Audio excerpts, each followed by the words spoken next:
সহি শুদ্ধভাবে বলতে গেলে লালন তো আসলে এই নতুন প্রজন্ম, আমরা যারা আছি আরও নতুন অনেক শিল্পীরা আছে, তো আমরা তো আসলে শিখে আসছি।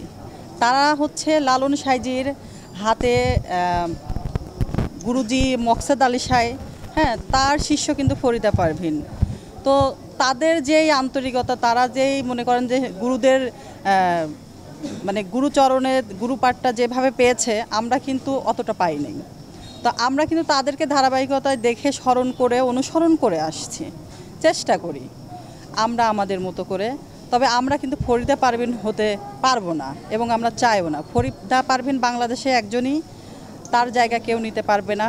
ফরিদা পারভিন আছে হাজারো ভক্তের হৃদয়ে, সে আজীবন থাকবে। লালন সাইজির এই সত্যবাণী, এবং লালন সাইজি যতদিন আছেন আমি বিশ্বাস করি ফরিদা পারভিন ততদিন থাকবে।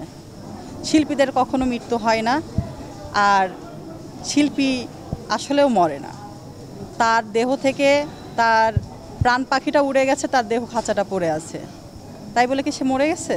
না, সে আমাদের হৃদয়ে আছে, এবং তার বাণী, তার গানের মাধ্যমে সে সারা বিশ্বে প্রত্যেকটা তার ভক্তবৃন্দ হৃদয়ে তিনি থাকবেন, এটা আমি বিশ্বাস করি।